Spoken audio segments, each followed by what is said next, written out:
नमस्कार दोस्तों, आप सब लोगों का एक नई वीडियो में हार्दिक स्वागत है। आज से हम स्टार्ट कर रहे हैं RRB group D maths PYQ questions को सॉल्व कराना स्टार्ट कर रहे हैं। आज की हमारी ये पहली वीडियो है। आज का हमारा ये पहला टॉपिक लिया गया है परसेंटेज। ये पार्ट 1 है। इसमें टॉप 10 सिलेक्टेड प्रश्न सभी के सभी पीवाईक्यू क्वेश्चंस लिए गए हैं। जैसा कि आप लोग देख पा रहे हैं यहाँ पर ग्रुप डी 29/9/2022 में यहाँ प्रश्न पूछा गया।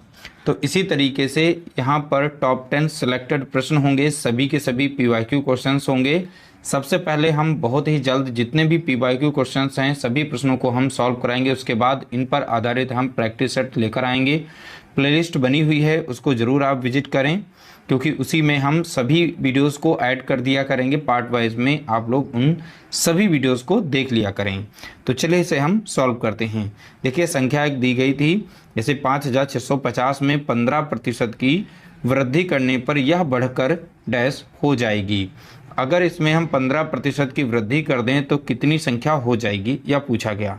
तो देखिए, जब भी 15% की वृद्धि होगी तो 100% में हम 15% को जोड़ देंगे। अब अगर प्रतिशत देखें, 115% यहाँ पर हमें मान मिलेगा। देखिए, 5650 का हम अगर 115% का मान निकाल दें तो 115 बटा लिख सकते हैं कितना, 100%। का साइन हटेगा तो नीचे कितना आएगा, 100 आ जाएगा। ठीक है, एक जीरो से एक जीरो को हम यहाँ पर काट देंगे। अब डायरेक्ट चाहे इससे गुणा कर सकते हैं, उसके बाद एक के बाद दशमलव लगा दीजिए, आपका आंसर आ जाएगा। चाहे तो आप इसे और छोटा कर सकते हैं, 5 से अब यहाँ पर काट सकते हैं। जैसे 5 से संख्या कट जाएगी, 5 दूना 10, 5 तीन 15 और 5 दूना 10 हो जाएगा। अब इन संख्याओं का हम यहाँ पर कर लेंगे गुणा, क्योंकि 2 से संख्या कोई भी नहीं कटेगी। तो 565 को हम 23 से यहाँ पर गुणा कर लेंगे। ठीक है, 3 पच्चे 15 के 5 हो जाएगा, बचेगा 1, 3 छक 18, एक कितना हो जाएगा 19, बचेगा 1, 3 पच्चे 15, 1 16 हो जाएगा। 2 पंचे 10 का 0 बचेगा, 0 हो जाएगा, 1 बचेगा, 2 छंग 12, 1 कितना हो जाएगा 13, बचेगा 1, 2 पंचे 10, 1 11 हो जाएगा।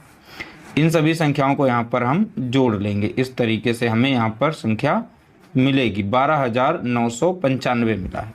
तो 12,995 को डिवाइड कर देंगे 2 से, क्योंकि बटे इन दोनों को मैंने गुणा किया, बचे और नीचे संख्या बची है 2। अब 2 से यहाँ पर भाग दे देंगे, हमारा आंसर आ जाएगा। 2 कम 2 कट जाएगा, 2 छंग 12 लग जाएगा और 2 चौके यहाँ पर 8 लगेगा, बचेगा 1 और 2 नाम 18, बचेगा 1, 2 सते 14, बचेगा 1, दशमलव लगेगा, 2 पंचे 10। 2 से जब 12,995 को भाग देंगे तो मिलेगा 6,497.5 मिलेगा। यहाँ पर हमारा राइट आंसर दिया गया, ऑप्शन डी हमारा यहाँ पर करेक्ट आंसर दिया गया है। 6497.50, 6497.50 यहाँ पर राइट आंसर दिया गया। ऑप्शन डी हमारा यहाँ पर करेक्ट आंसर दिया गया है। अगला प्रश्न पूछा गया, देखिए 36 किलो बारूद में, अब देखिए यहाँ पर बारूद है, उसमें मसाला मिला गया, तो 36 किलो बारूद में 27 किलो नमक, 5.4 किलो चारकोल, सल्फर की कुछ मात्रा उपस्थित है। सल्फर का प्रतिशत ज्ञात कीजिए। अब हमें बताना है सल्फर का प्रतिशत। देखिए यहाँ पर टोटल जो बारूद का मसाला है, बारूद है वो 36 किलो है। इसके अंदर 27 किलो नमक मिला हुआ है। कितना नमक मिलाया गया, 27 किलो। और 5.4 किलो यहाँ पर चारकोल मिला हुआ है। ठीक है, बाकी जो है उसमें वो सल्फर है। तो दोनों को यहाँ पर नमक और चारकोल को जोड़ेंगे तो यहाँ पर हमें संख्या मिल जाएगी 7 5 12 के 2 बचेगा 3, यानी 32.4 kg यहाँ पर मिल जाएगा। नमक और चारकोल का वेट मिल जाएगा। ठीक है, अब देखिए टोटल वेट था 36 किलो, तो 36 से हम माइनस कर देंगे, 32.4 को माइनस करेंगे तो यहाँ 6 बचेगा। इस साइड में बचेगा यहाँ पर एक कैरी चला जाएगा, बचेगा 5, 5 से 2 जाएगा, बचेगा कितना 3। तो 3.6 kg जो बचेगा यह सल्फर होगा। तो सल्फर कितना है तो बताएंगे आप 3.6 kg। अब देखिए सल्फर का प्रतिशत पूछा है, तो टोटल वेट कितना था 36, तो 3.6 अब बटे में रखेंगे 36। अब प्रतिशत निकालना है तो 100 से यहाँ पर गुणा करेंगे, दशमलव हटेगा, एक जीरो आ जाएगा, तो 36 से कम 36 हो जाएगा, 36 से कम 36, एक जीरो, एक जीरो से एक जीरो काटेंगे तो सल्फर का प्रतिशत हमें पता चल गया कितना है, तो हम बताएंगे यहाँ पर कितना 10। तो राइट आंसर हमारा हो जाएगा ऑप्शन बी, यहाँ पर करेक्ट आंसर होगा। अगला प्रश्न पूछा गया आरआरबी ग्रुप डी 18/9/2018 में 1 किलो मिश्र धातु में तांबे की गुणवत्ता क्या है यदि मिश्र धातु में 32% तांबा है, 40% जस्ता है, शेष निकल है। अब देखिए 1 किलोग्राम मिश्र धातु में, तो 1 kg यानी 1 किलोग्राम में ग्राम कितने होते हैं, तो हम बताएंगे यहाँ पर 1000 ग्राम होते हैं। ग्राम कितने होते हैं, 1000 ग्राम। 1 किलोग्राम में 1000 ग्राम होते हैं। बोला मिश्र धातु में 32% तांबा है और 40% जस्ता शेष निकल है, तो इसमें तांबे की गुणवत्ता पूछी है, किसकी, तांबे की। अब 32% यहाँ पर तांबा दिया गया है, तो यानी कि यहाँ पर हम 1000 किलोग्राम का हम तांबा यहाँ पर 32% है, तो तांबे का हम ग्राम पता कर सकते हैं। तो 32% की वैल्यू निकाल लेते हैं। 1000 ग्राम का 32% कितना होगा, तो 32 बटा हम यहाँ पर 100 लिख सकते हैं। 2 जीरो से 2 जीरो काट देंगे। 10 से जब यहाँ पर 32 को गुणा करेंगे तो हमें मिलेगा 320 ग्राम। 320 ग्राम इसमें तांबा दिया गया है। तांबे का कितना है यहाँ पर वजन, तो बताएंगे 320 ग्राम। ऑप्शन डी हमारा यहाँ पर राइट आंसर होगा।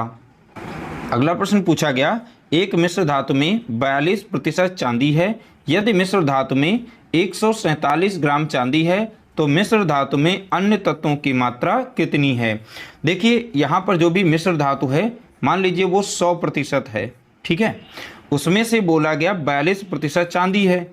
इसका 42% यहाँ पर, इसमें जो 100% की मिश्र धातु थी उसमें 42% चांदी है, ठीक है। तो 42% 100% से माइनस करेंगे तो हमें मिलेगा 58%। तो 58% हैं ये अन्य तत्व हैं, ठीक है। तो ये समझाने के लिए थोड़ा सा हम यहाँ पर कॉन्सेप्ट इस तरीके से लिख रहे हैं। तो यहाँ पर अन्य तत्व कितने हैं, 58%। अब देखिए यहाँ पर 42% जो दिया गया है चांदी का, परसेंटेज कितना है मिश्र धातु में, 42%। 42% का मान यहाँ पर चांदी का ग्राम में दिया गया कितना, 147 ग्राम दिया गया है। तो 42% बराबर कितना है, 147 ग्राम चांदी। तो 1% का मान हम यहाँ से निकाल सकते हैं। 147 को डिवाइड कर देंगे हम 42 से, ठीक है। तो 1% का मान हो गया। हमें बताना है अन्य तत्वों की मात्रा कितनी है, तो अन्य तत्व कितने हैं, 58%। तो यहाँ से हम निकाल सकते हैं 58% का मान। तो यानी कि 147 बटे में रहेगा कितना, 42, गुणा कर देंगे 58 से, क्योंकि 58% का मान हम यहाँ पर निकाल रहे हैं। अब हम यहाँ पर 7 से डिवाइड कर सकते हैं। 7 छंग 42 हो जाएगा, 7 दूनी 14 हो जाएगा, 7 कम 7 हो जाएगा। अब संख्या यहाँ पर 3 से कट रही है, 3 दूना 6 हो जाएगा और 3 सत्ते 21 हो जाएगा। अब 2 से संख्या यहाँ पर कट रही है, 2 कम 2 कट जाएगा, 2 दूनी 4 और 2 नाम 18। अब 7 यहाँ पर 29 यहाँ पर गुणा कर लेंगे, 7 9 63 के 3 हो जाएगा, बचेगा कितना 6, 7 दूनी 14 हो जाएगा, 14 और 6 कितना हो गया, 20 हो गया। तो 203 ग्राम यहाँ पर अन्य तत्वों की मात्रा है, यानी ऑप्शन सी हमारा यहाँ पर राइट आंसर हो जाएगा। अगला प्रश्न लिया गया, यहाँ पर देखिए 75 सेंटीमीटर 3 मीटर का कितना प्रतिशत है, यह भी प्रश्न पूछा जा चुका।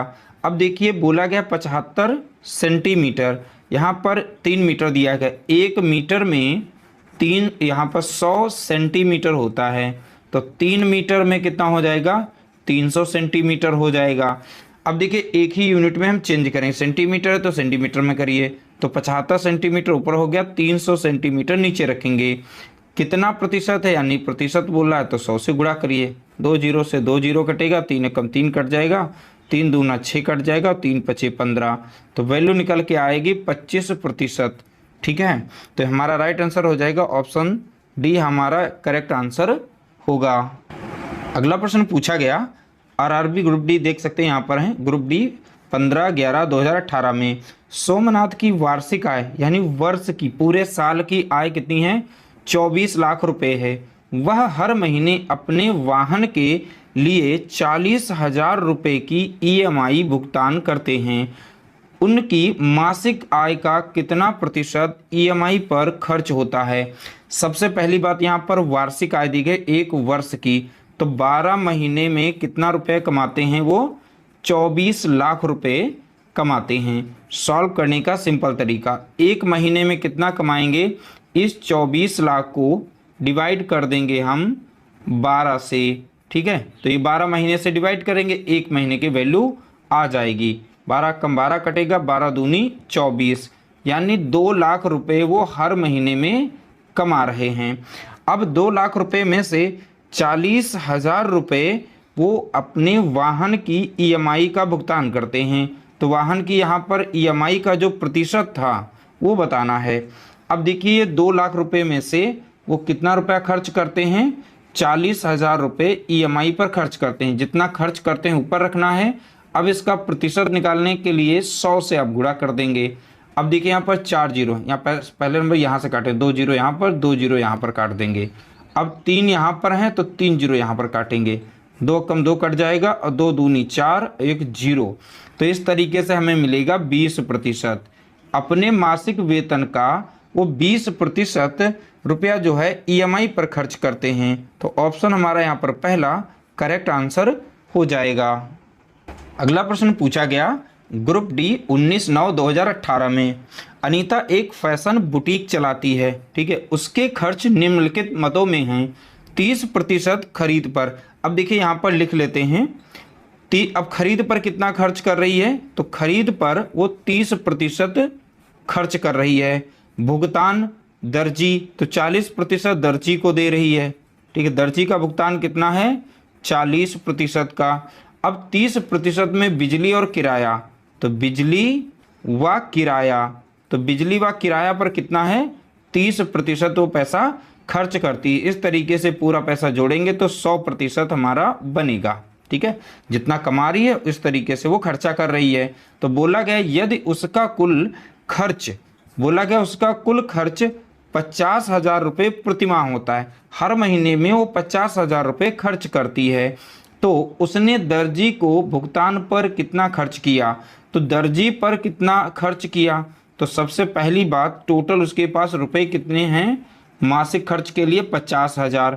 उसमें से दर्जी पर भुगतान वो कितना कर रही है, तो देखेंगे 40%। तो दर्जी पर वो 40% रुपया खर्च कर रही है, तो 40 बटा हम 100 लिखेंगे, प्रतिशत का साइन हटेगा तो 100 आ जाएगा। तो 50,000 का 40% कितना होता है, अब इसे हम सॉल्व कर लेंगे। ठीक है, 1 जीरो से 1 जीरो काटेंगे, 1 जीरो से 1 जीरो काटेंगे, तो यहाँ पर 5 यहाँ पर 4 है, तो 4 पंचे 20 हो जाएगा। जीरो जितने बचे हैं पीछे लगा देंगे, तो इस तरीके से हमारा 20,000 यहाँ पर राइट आंसर होगा। तो दर्जी पर मासिक जो खर्च आ रहा है वो 20,000 रुपये आ रहा है। ऑप्शन हमारा पहला करेक्ट आंसर दिया गया है। अगला प्रश्न पूछा गया 28/12/2020 में एक छोटे व्यवसाय में निम्नलिखित खर्च शामिल हैं। खरीद पर 25% खर्च कर रहा है, स्टॉल वेतन 25% है, रख रखाव 50% है। यदि कंपनी वेतन पर 2 लाख रुपए खर्च करती है तो रख रखाव पर उसका खर्च क्या होगा। अब देखिए कंपनी जो है वेतन पर 2 लाख रुपए खर्च कर रही है। देखिए रख रखाव पर 50% है और स्टॉल वेतन, तो वेतन पर कितना खर्च किया जा रहा है, 25% खर्च किया जा रहा है। तो वेतन पर कितना है, तो आप ध्यान देंगे यहाँ पर वेतन पर 25% खर्च किया जा रहा है प्रतिशत में, और कुल देखा जाए वेतन पर कितना खर्च किया जा रहा है, 2 लाख रुपए। ठीक है, तो इस तरह से हमने यहाँ पर निकाल लिया। 25% की वैल्यू कितनी है, 2 लाख रुपए, तो 1% का मान कितना हो जाएगा, इस 2 लाख को डिवाइड कर देंगे हम 25 से। ठीक है, तो इस तरीके से हमें 1% का मान मिल जाएगा। 25 से कम 25 होता है, 25 8 होता है 200, 8 यहाँ पर आएगा और 2 जीरो यहाँ पर, तो इस तरीके से हमें 8,000 मिलेगा। 1% का मान कितना है, 8,000 बोला गया। तो उसका रख रखाव पर खर्च, तो रख रखाव का खर्च कितना है, 50% है, तो हम 50% की वैल्यू यहाँ पर निकाल लेंगे। तो यहाँ पर 50% का मान हो जाएगा कितना, 8,000 गुणे 50 हो जाएगा। ठीक है, तो इनका गुणा कर लेंगे, 55 40 हो जाएगा। अब यहाँ पर 3 जीरो थे, 3 इधर है 1 इधर, 4 जीरो, 1 2 3 4 जीरो लगा देंगे। तो इस तरीके से 4 लाख रुपए टोटल यहाँ पर होगा। तो उसका रख रखाव पर खर्च कितना है, 4 लाख रुपए। ऑप्शन डी हमारा यहाँ पर करेक्ट आंसर हो जाएगा। अगला प्रश्न पूछा गया, देखिए ऐसे प्रश्न देखने में काफ़ी बड़े लग रहे हैं बट ये बहुत ही सिंपल क्वेश्चंस होते हैं, तो ध्यानपूर्वक पढ़िएगा, आसानी से आप इनके आंसर निकाल पाएंगे। एक स्पोर्ट्स शोरूम में अलग अलग गेम एसेसरीज हैं। स्विमिंग एसेसरीज की 50%, देखिए स्विमिंग की एसेसरीज कितनी है, 50%। आउटडोर गेम्स की हैं 40%। इंडोर गेम्स की एसेसरीज हैं 10% की बिक्री होती है।